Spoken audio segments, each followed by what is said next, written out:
Welcome. Tonight, let us drift slowly into the shaded hills where the first leaves of tea sway in the morning mist. Here, centuries ago, the gentle art of tea took shape, not as a rush or a race, but as a quiet ceremony of presence, community, and calm. Look across these fields bathed in soft light, where dew glints on tender green tips. Imagine footsteps on quiet earth, and the subtle scent of crushed leaves rising with the dawn breeze long before tea became a ceremony. Long before it became a commodity, long before it was traded, taxed, or shipped across oceans, there was only leaf, water, and quiet curiosity. Imagine a wide stretch of soft green hills. Not the dramatic kind that demand attention, but gentle hills that roll slowly, one after another, like the slow rise and fall of a sleeping chest. Mist drifts between these hills in thin, pale ribbons. It does not hurry. It has nowhere to be. The air is cool, but not cold. Fresh, but not sharp. It carries the faint scent of wet earth, crushed leaves, and distant wood smoke. Somewhere among these hills, thousands of years ago, people moved slowly through narrow footpaths. They were not explorers. They were not conquerors. They were not searching for greatness. They were simply gathering. Small baskets hung at their sides, woven from thin strips of bamboo. Hands reached gently toward bushes with dark green leaves, pinching here, snipping there, placing each leaf into the basket with care. No one was counting time. No one was thinking of profit. There was only the simple rhythm of motion. Step, reach, pluck, breathe. In these early moments, tea did not yet have a name. It was simply a leaf that smelled pleasant when warmed. A leaf that released something comforting when steeped in hot water. A leaf that seemed to calm the body and steady the mind. People noticed these small things, not in a grand way, not with celebration, but in the quiet way that humans have always noticed what brings comfort. Perhaps a hunter, returning tired from the forest, dropped a few leaves into a pot of boiling water along with roots and herbs. Perhaps a grandmother, experimenting with different plants, noticed that this particular leaf made the water smell soft and inviting. Perhaps someone drank it and felt a gentle warmth spread through their chest. Not the sharp heat of strong alcohol, not the heavy fullness of thick soup, but something lighter, something clean, something steady. And so, slowly, almost without ceremony, tea entered human life, not as an invention, not as a discovery, but as a quiet companion. In the ancient lands of what we now call China, forests once stretched far and wide. Towering trees cast long shadows. Streams wound through valleys, whispering softly over smooth stones. Birds called from high branches, their songs simple and unhurried. People lived close to these landscapes. They understood seasons not by calendars, but by feeling. They knew when the rains would soften the soil. They knew when the air would turn dry. They knew when certain plants would grow tender and when they would become bitter. Tea bushes grew naturally in many of these regions. They were not planted in neat rows. They were wild, untrained, free. Their leaves varied in size and shape. Some were small and delicate. Some were broader and thicker.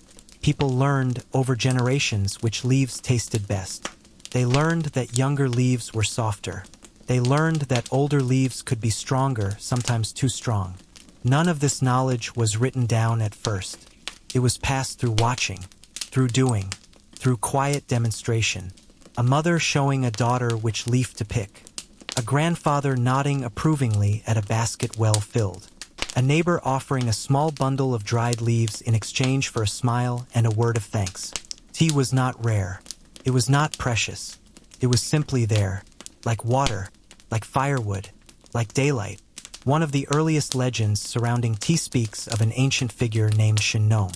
In stories, he is described as a wise herbalist and healer, wandering the land to study plants and their effects. It is said that he believed boiling water made it safer to drink. One day, as the story goes, he sat beneath a tree while water heated in a pot. A breeze stirred the branches. A few leaves drifted down. They landed gently in the steaming water. Shenong noticed the color change. He noticed the aroma, he tasted the liquid, and he felt refreshed. Whether this story is true in a literal sense does not matter. What matters is what the story reflects. It reflects a truth about how humans often encounter the most enduring parts of life. Not through dramatic moments, not through thunderous discovery, but through accident, through curiosity, through simple attention. Tea's origin story, like many ancient stories, is soft around the edges. There are no sharp beginnings, no clear starting line, only a gradual awareness, a slow recognition that something small can be meaningful. As time passed, people began drying tea leaves. They discovered that dried leaves lasted longer. They learned that drying changed flavor. Some leaves were dried in the sun, spread on woven mats, turned gently by hand. Others were lightly heated over fire, not to burn, not to char, but just enough to halt certain natural processes in the leaf. These early methods were simple, imperfect, but effective. Tea was no longer only something to gather fresh. It became something that could be stored, carried, shared over distance. A traveler could place a small pouch of dried leaves in a satchel. A merchant could bring a bundle to another village. A family could save leaves for the colder months when fresh plants were harder to find. Still, tea remained humble. It was not surrounded by luxury. It was not served in ornate vessels. People drank it from simple cups, wooden bowls, clay containers shaped by hand. Many of these cups were uneven. Some leaned slightly to one side. Some had small imperfections. No one minded. The purpose of the cup was not beauty. It was function. It held warmth. That was enough. Tea slowly began to find a place in daily routines. In the morning before work. In the afternoon when the sun grew heavy. In the evening as families gathered near hearths. It accompanied quiet conversation. It accompanied silence. It accompanied rest. People noticed that tea seemed to help with wakefulness. Hunters felt less sluggish. Farmers felt steadier through long hours. But it did not create wild energy. It did not make the heart race. It did not make the mind scatter. Instead, it created a gentle clarity, a soft alertness, like opening a window in a stuffy room. Fresh air enters. Nothing more, nothing less. This quality made tea different from many other drinks. It did not push. It invited. It did not demand attention. It offered companionship. Over centuries, tea became woven into cultural fabric. Poets began to mention it, not in loud praise, but in passing lines. A cup beside a window, steam rising in moonlight, a quiet moment shared with a friend. Tea was often associated with nature, with mountains, with forests, with flowing water. These associations mattered.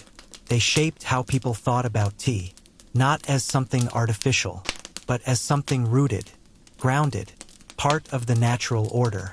In some regions, tea was combined with other ingredients. Ginger, orange peel, salt, herbs. These combinations varied widely.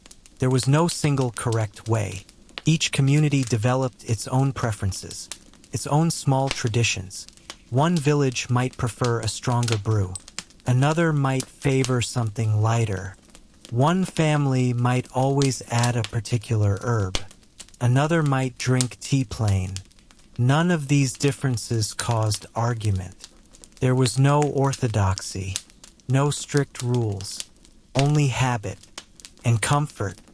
As writing systems developed and knowledge began to be recorded, tea slowly entered written history. Early texts did not describe tea in grand terms.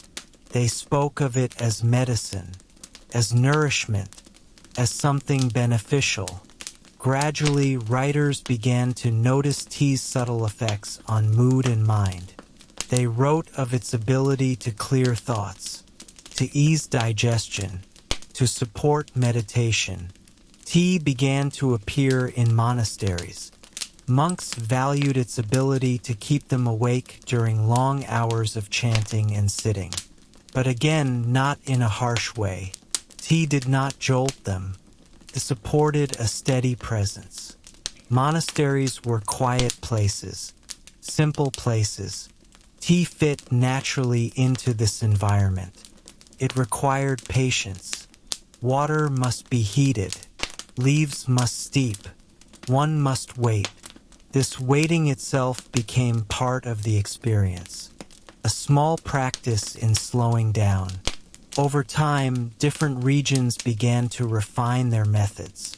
Some experimented with rolling leaves. Some pressed leaves into cakes. Some steamed leaves before drying. Each method subtly altered taste, aroma, and texture. These variations were not driven by competition. Not at first. They arose from curiosity, from observation, from small adjustments made over generations. A family notices that steaming leaves before drying makes them last longer. They share this method. Another family tries it. They adjust. They improve. Knowledge spreads quietly, like ripples on water. No single person controls it. No single person claims ownership. Tea culture grows organically, slowly, patiently. By the time tea began to appear in royal courts and among the wealthy, it already carried centuries of humble history. Even when served in fine cups, even when enjoyed in decorated rooms, its essence remained simple. Leaf, water, heat, time. This simplicity is part of what allowed tea to endure. It did not depend on luxury. It did not require rare ingredients. It did not demand complicated preparation. Anyone with access to leaves and fire could make tea. In this way, tea belonged to everyone. The farmer, the monk, the scholar, the merchant, the traveler. Tea did not discriminate. It did not ask who you were. It only offered warmth. If you were to stand quietly in those ancient hills again, you might see a figure kneeling beside a small fire, a clay pot balanced carefully above glowing embers, water inside beginning to tremble, not boiling wildly, just beginning to move. A hand reaches into a pouch, pinches a small amount of dried leaf, drops it into the water. The leaves swirl, then settle. Steam rises, thin, pale, fragrant. The person waits, not impatient, not distracted, simply waiting. When the tea is ready, they pour it into a cup. They cradle the cup between their hands. They breathe in. They sip. No rush. No expectation. Just a moment. This moment, repeated millions of times across centuries, is the true origin of tea. Not a legend. Not a famous name. But a human moment. Quiet. Ordinary. Enduring. And it is from this gentle beginning that all later tea traditions would grow.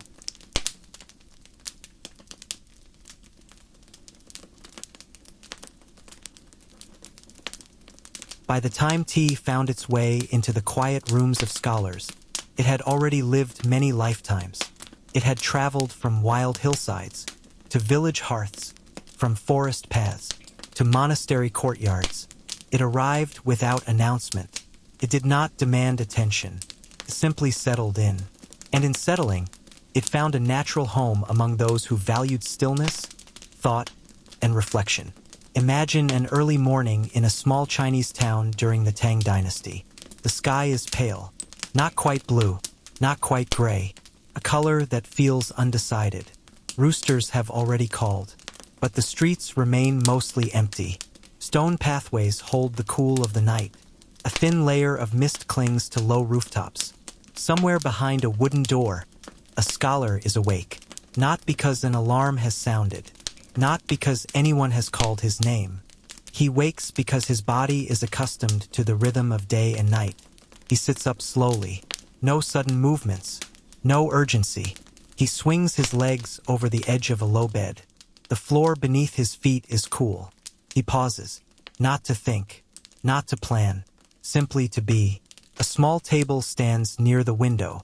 On it, a few simple objects: a brush, an ink stone, a rolled scroll, a clay teapot, 2 cups. Nothing more, nothing extra. The scholar lights a small charcoal brazier. The coals glow softly, not bright, not fierce, just enough. He places a kettle above the heat. Water inside begins its gradual journey toward warmth. This is not a background activity. This is not something to rush through while doing something else. This is the beginning of the day, and it deserves attention.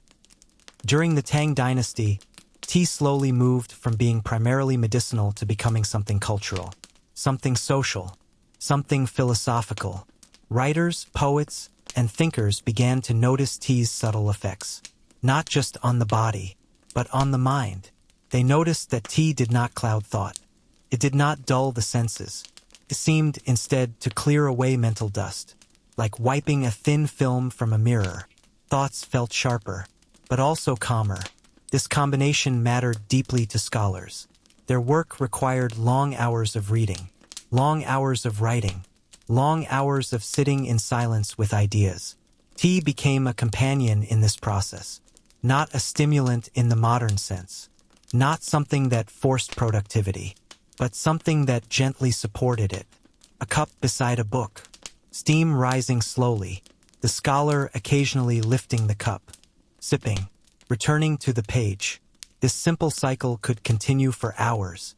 The tea ceremony emphasizes 4 principles: harmony, respect, purity, tranquility.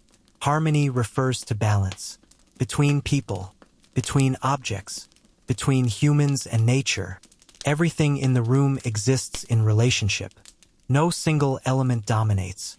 Respect is shown through small gestures: bowing, handling objects carefully, listening, being fully present. Purity is both physical and mental. Utensils are cleaned, but more importantly, the mind is cleared. The ceremony becomes a moment to set aside worries, concerns, plans. Tranquility arises naturally when the other 3 are present. It is not forced. It is allowed. Over time, tea houses were built specifically for these ceremonies.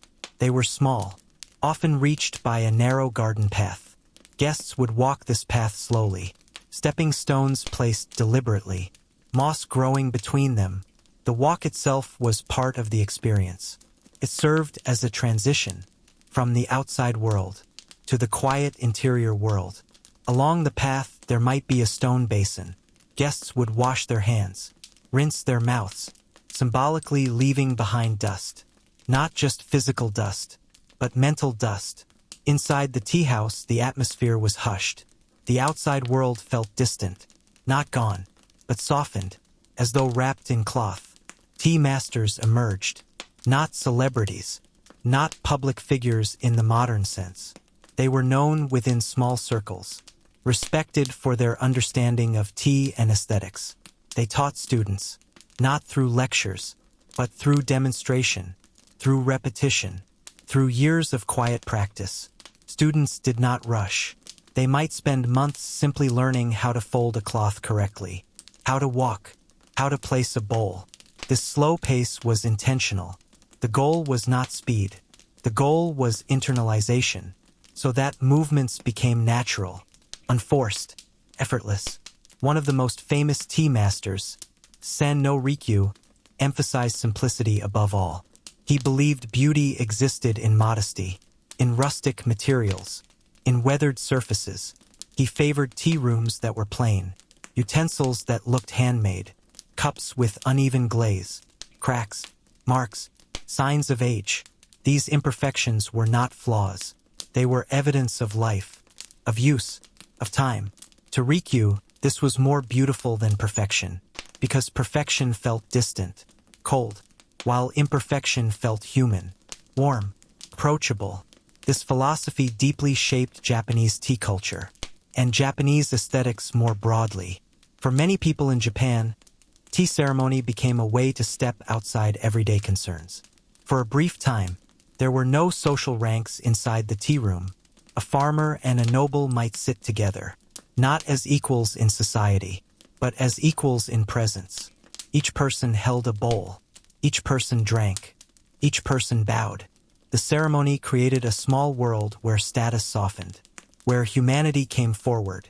Quietly, imagine a late afternoon. Rain falls lightly outside. Inside a tea house, a small fire crackles. Guests sit. The host prepares tea. Steam rises. The sound of rain mixes with the soft whisking of tea. No one speaks. No one checks time. No one thinks about tomorrow. For this brief moment, there is only water, leaf, breath, warmth. This is the heart of the Japanese tea ceremony. Not spectacle, not tradition for its own sake, but presence. Simple, gentle, unassuming. As this chapter comes to rest, remember, the tea ceremony is not about mastering movements. It is about learning how to be still. It is not about impressing others. It is about honoring the moment. Tea in this path becomes more than a drink. It becomes a quiet teacher, showing again and again that calm is not something to chase. It is something to allow. When tea crossed the sea from China to the islands of Japan, it did not arrive as something loud or revolutionary. It arrived quietly, carried by monks, carried by travelers, carried in small bundles wrapped in cloth. No one announced its coming with banners. No one declared a new age. Tea simply entered Japan the same way it had entered so many places before. Softly, patiently, without urgency. At first, tea was mostly used in Buddhist temples. Monks drank it during long hours of meditation, during early morning chants, during late-night study. They noticed that tea helped them remain awake. But more importantly, they noticed something subtler. Tea seemed to support stillness, not only of the body, but of the mind. Thoughts became less noisy. Distractions felt farther away. The breath seemed easier to follow. For monks whose lives were dedicated to awareness and presence, this mattered deeply. Tea began to be seen not merely as a drink, but as a quiet aid on the path toward calm. Imagine a temple high in the hills. Tall trees surround wooden buildings. Their branches sway slowly in the wind. Leaves rustle softly. The air smells faintly of pine and damp earth. Stone steps lead from one building to another. Monks walk these paths in silence. Their robes brush gently against their legs. In a small room near the meditation hall, a kettle rests above glowing charcoal. Water warms. Not hurried, not forced. A monk sits nearby. He does not stare at the kettle. He does not watch the clock. He simply sits, breathing, waiting. This waiting is not empty. It is full, full of awareness, full of attention. When the water is ready, he prepares tea, not as a performance, not as a display, but as a simple act of care. This spirit would eventually shape what became known as the Japanese tea ceremony. Over centuries, tea practice in Japan slowly evolved. It absorbed influences from Zen Buddhism, from aesthetic traditions, from social customs. It gradually became more formalized, not in order to impress, not to create hierarchy, but to preserve a feeling of harmony, of respect, of tranquility. The tea ceremony came to be known as shinoyu, the way of tea. The word way is important. It implies a path, a lifelong practice, not a single event, not a finished skill, a way of living, a way of moving, a way of paying attention. A traditional tea ceremony takes place in a small, simple room, often built of wood, often with tatami mats covering the floor. The room is intentionally modest. Low ceiling, plain walls, few decorations. There might be a single hanging scroll, perhaps a short poem, perhaps a single character written in brush strokes. There might be a small flower arrangement, one branch, one blossom, nothing more. This simplicity is deliberate. It removes distraction. It encourages inward attention. When guests enter the room, they bow. Not deeply, not dramatically, just enough. A small gesture of respect. They move slowly. They sit quietly. There is no casual wandering, no shifting from place to place. Everything has its moment, its position, its rhythm. The host enters. He or she moves with unhurried grace. Every motion is practiced, but not stiff, not mechanical. The goal is naturalness, ease, as though the body remembers what to do without effort. The host cleans each utensil, not because it is dirty, but because the act of cleaning is part of the ritual. A cloth is unfolded carefully, folded again, unfolded again, wiped across a bowl, across a scoop, across a whisk. These movements are slow, measured, almost like a dance, but a very quiet dance, one that makes no sound. Guests watch, not critically, not impatiently. They simply watch. This watching is also part of the ceremony. It invites the mind to settle, to follow each small action, to remain in the present moment. Water is poured into an iron kettle.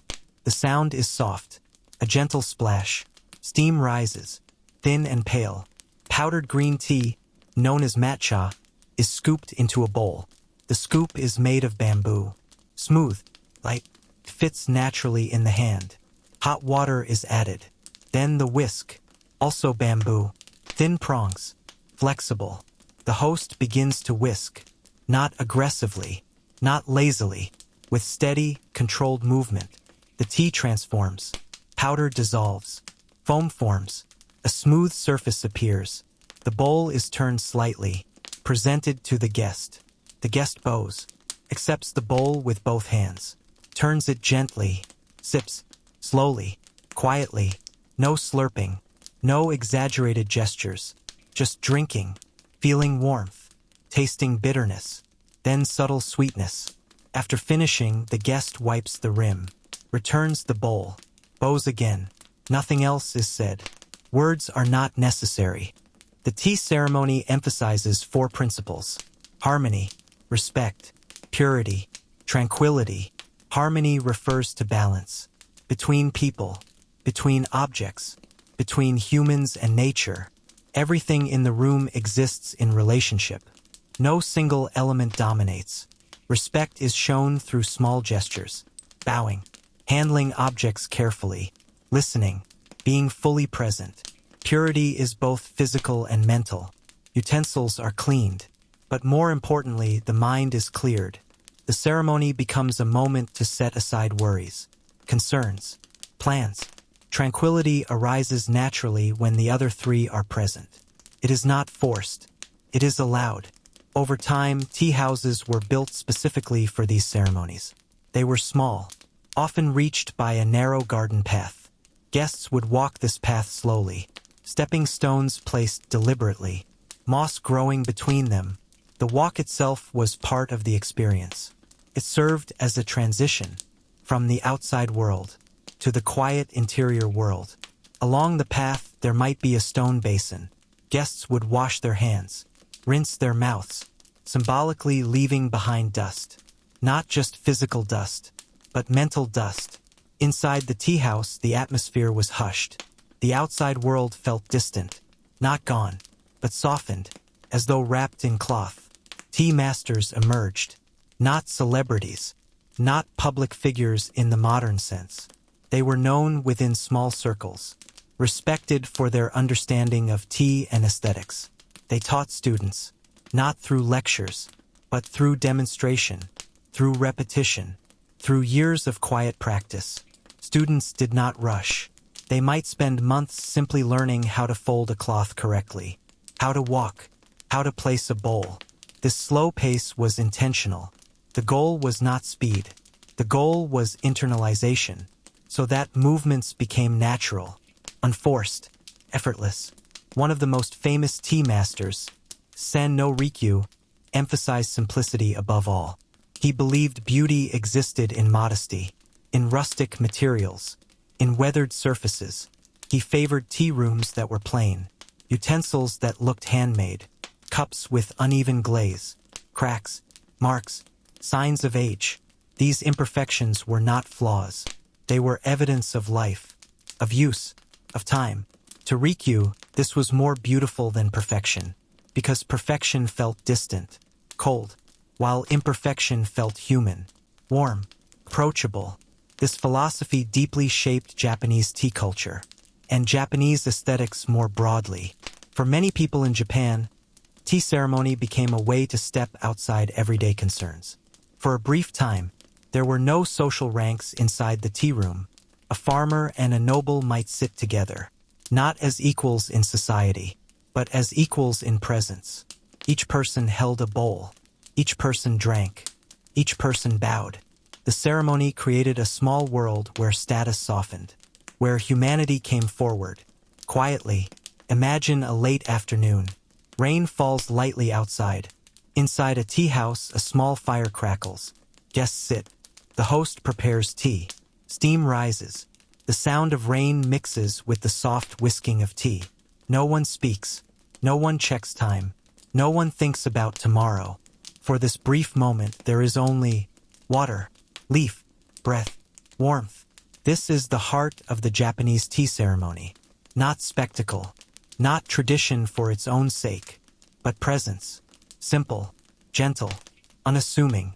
As this chapter comes to rest, remember, the tea ceremony is not about mastering movements. It is about learning how to be still. It is not about impressing others. It is about honoring the moment. Tea in this path becomes more than a drink. It becomes a quiet teacher, showing again and again that calm is not something to chase. It is something to allow.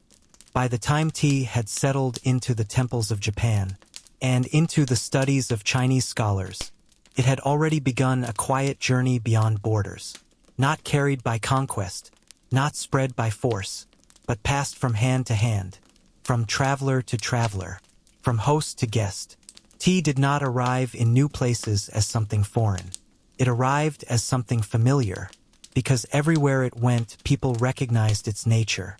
Warm, simple, comforting. And so, in different lands and among different peoples, tea slowly found a place. Not always in the same form, not always prepared the same way, but always serving a similar purpose. To pause, to gather, to rest. In Korea, tea became woven into daily life and spiritual practice. Temples nestled among forested mountains welcomed tea as a companion to meditation. Monks rose before dawn, the sky still dark, stars faintly visible. They washed their faces with cold water, put on simple robes, and gathered quietly. Before chants began, tea might be prepared. Not elaborate, not ceremonial in the strict sense, but respectful. Kettle warmed, leaves steeped, cups passed. Tea helped ease the body into wakefulness, but more importantly, it eased the mind into stillness. Korean tea culture came to emphasize naturalness, not rigid form, not excessive ritual, but ease. Tea was something that fit into life, not something that dominated it. Person might drink tea alone, sitting on a wooden floor, looking out at a garden, listening to wind move through pine trees, or tea might be shared among a few people, neighbors, family members, friends. Conversation might arise, or not. Both were acceptable. Korean tea gatherings often took place outdoors when weather allowed. Under a tree, near a stream, on a hillside, people brought small kettles, simple cups, perhaps a mat to sit on. They did not attempt to recreate perfection. They accepted the environment as it was. If wind blew ash into the kettle, they brushed it away. If a cup tipped slightly on uneven ground, they adjusted. Nothing was ruined. Nothing was dramatic. Tea here taught flexibility. It reminded people that calm does not require control, only acceptance. In China, tea culture continued to evolve in many directions. Different regions developed distinct styles. Some favored light, floral teas. Others preferred darker, deeper flavors. Some used small clay teapots. Others brewed in larger vessels. Yet across these variations, a shared spirit remained. Tea was an invitation to slow down, to notice, to be present. In homes, tea was often the first thing offered to a guest. Before food, before conversation, a host might say little, but the act of pouring tea spoke clearly. You are welcome. You may rest. You are safe here. This gesture required no explanation. Everyone understood it. Tea houses flourished in cities and towns. Some were humble, just a few tables, kettle, a person behind a counter. Others were larger, with courtyards, ponds, small gardens. But regardless of size, their atmosphere was similar. Calm, unhurried. People did not go to tea houses to rush. They went to linger. They might sit for hours with a single pot, watching steam rise, listening to distant street sounds, letting time stretch. Tea houses became places where life slowed, even in busy cities, even near crowded markets. Inside, the pace softened. Further west, tea eventually reached Central Asia, the Middle East, and later Europe. Its forms changed, sometimes mixed with spices, sometimes sweetened, sometimes served strong, sometimes light, but again, its role was consistent. Tea accompanied hospitality. A guest was offered tea. Conversations unfolded. Business deals were discussed over tea. Family matters. Stories. Tea became a neutral ground, a shared space where people could meet. In many cultures, tea was associated with elders, not because elders claimed ownership of tea, but because elders often understood the value of patience. They had lived long enough to know that rushing rarely improved things. They brewed tea slowly. They sipped slowly. They spoke slowly. Children who watched them absorbed these rhythms, not through instruction, but through observation. This is how tea culture truly spread. Not through manuals, not through formal training, but through watching, imitating, repeating. Consider a simple rural home. Somewhere, anywhere, a small table, kettle, 2 cups. An older woman pours tea for herself and a visitor. She does not measure. She does not time. She relies on experience, on feel. The tea is not perfect. It does not need to be. They sit. They drink. They talk about ordinary things. Weather, crops, family. The tea warms their hands. That is enough. Moments like this have happened millions of times. Across continents. Across centuries. They form the true history of tea. Not the grand stories. Not the famous figures. But these quiet exchanges. Tea also became linked with storytelling. Not formal performances, but casual sharing. Person remembers something. A childhood memory. A village legend. Personal regret. Tea provides the setting. Creates a sense of safety. A feeling that time has slowed. That there is room for reflection.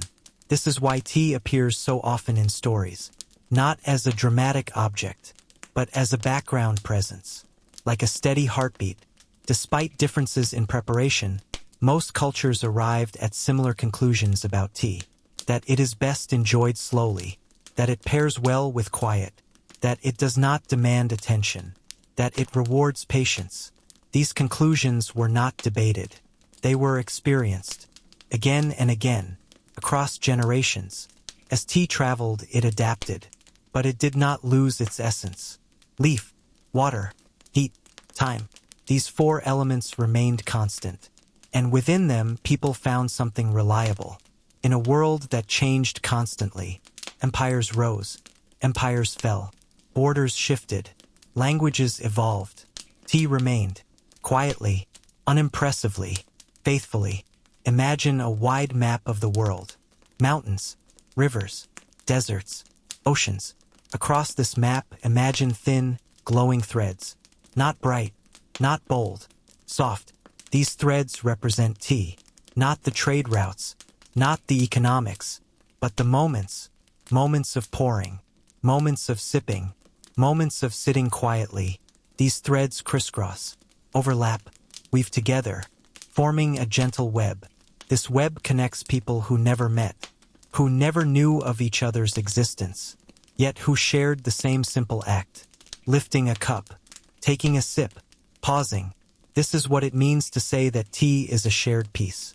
Not because it solves problems, not because it eliminates suffering, but because, for a brief moment, it softens the edges, creates a pocket of calm. And sometimes that is enough. As this chapter settles into stillness, remember, tea does not belong to any one culture. It does not belong to any one philosophy. It belongs to the quiet human desire for warmth and rest. Wherever humans have lived, wherever they have paused, tea has found a place.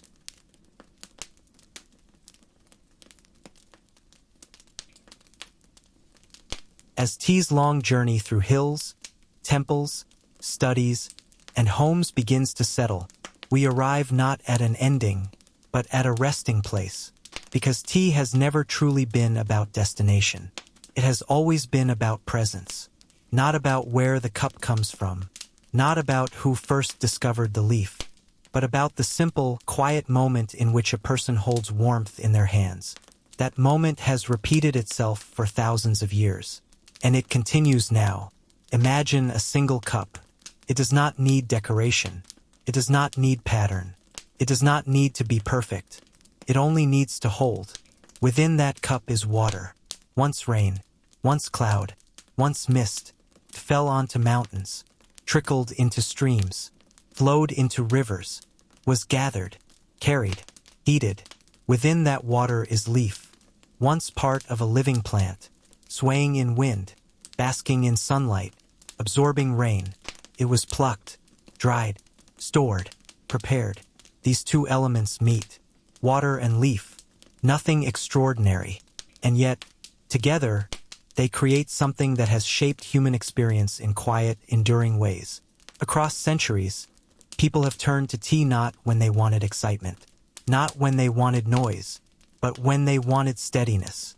A tired farmer after a long day, a monk before dawn, a scholar at his desk, a traveler resting on the road, a parent sitting quietly after children have fallen asleep. Tea appears in these moments, not as a solution, but as a companion. It does not ask questions. It does not judge. It simply offers warmth. There is something deeply human about returning to simple rituals. We live in a world that often feels fast. Too fast. Days blur. Weeks pass unnoticed. Tea invites slowness. Not forcefully. Not dramatically. Gently. Suggests, pause here. Stay a moment. Feel this warmth. Notice your breath. Nothing else is required. Consider how tea is often prepared in modern homes. Perhaps a kettle is switched on. Perhaps water is heated on a stove. Perhaps a tea bag is placed in a cup. Perhaps loose leaves are scooped into an infuser. The method may differ, but the feeling is similar. A small break in the day. A brief pocket of quiet. Many people make tea without consciously thinking about why. They simply feel the urge. A subtle desire for comfort, for grounding, for something familiar. Tea fulfills that desire quietly. In some homes, tea marks transitions. Morning tea, afternoon tea, evening tea, not as rigid schedules, but as gentle signals. Morning tea says, the day is beginning. You are awake. You are here. Afternoon tea says, the day is moving. Take a breath. Evening tea says, the day is ending. You may rest. These small markers help organize experience. Not in a strict sense, but in a human sense. They give shape to time. Tea also carries memory. A particular smell might remind someone of childhood. A grandparent who always drank tea from a chipped cup. A parent who brewed tea before bed. A friend with whom tea was shared during long conversations. These associations live quietly in the mind. They do not announce themselves. But sometimes, while lifting a cup, a memory surfaces. Not sharply, not painfully, softly, like a leaf floating to the surface of water. Tea becomes a bridge between past and present, between who we were and who we are.